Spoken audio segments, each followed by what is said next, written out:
Connections. This is a word that's being used through corporations across the country right now. Is something called connections.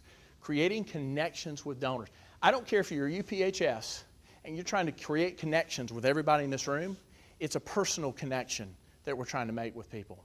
We live in a society, to be honest with you, there's no connections. And we all do things the same way. Most people do, not always. So what do we mean when we say create a connection with an individual who could potentially drive the funding of my organization? Well, how would we do that? Let's simplify it. Let's make this simple. Identify, plan, execute. We first have to identify who are the right people, who are the right existing donors, who are the right potential donors, and centers of influence. Everybody understand what that word means? You know who was a center of influence to me and my company? That guy right there. He influences the thinking of others. There are people in our community who influence the thinking. You know, birds of a feather flock together, don't they? My brother-in-law is a personal injury attorney in town. Guess who he knows? Personal injury attorneys. And he lives in a very big house. Okay? But if you asked him, how many nonprofit organizations are sitting down with you explaining what they do in great detail and what their causes are? He donates to 3. One of them is very close to his heart because his son, my nephew, got cancer. And he went through treatment. So you know what? He is very endeared to an organization.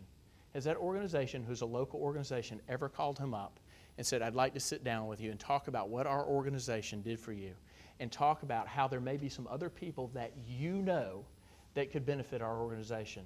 Or better yet, build a list of the people that we want to acquire at our organization and sit down with Jim and say, do you know any of these people?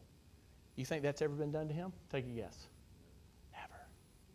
Do you know what for-profit companies are doing? Exactly that. We got to think more like a for-profit, okay?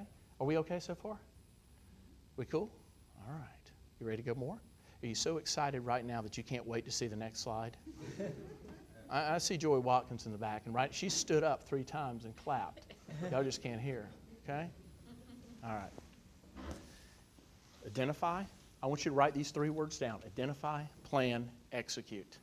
We first have to identify the right people. And it's more than building a list of people that we'd love to donate our last year, right? Lists are great, but we got to do something with the list. We got to build a strategic plan. And a strategic plan is going to be 2 levels. It's going to be a market plan and a relationship development plan. And a plan unexecuted is a waste of time, is it not? I used to have a manager who was so focused on building plans. Go build a plan of what you're going to do. We spent more time building plans than executing those plans. There's the discipline. We're going to build a plan today, but the discipline is when you go back to your organization of executing that plan consistently and persistently across your organization.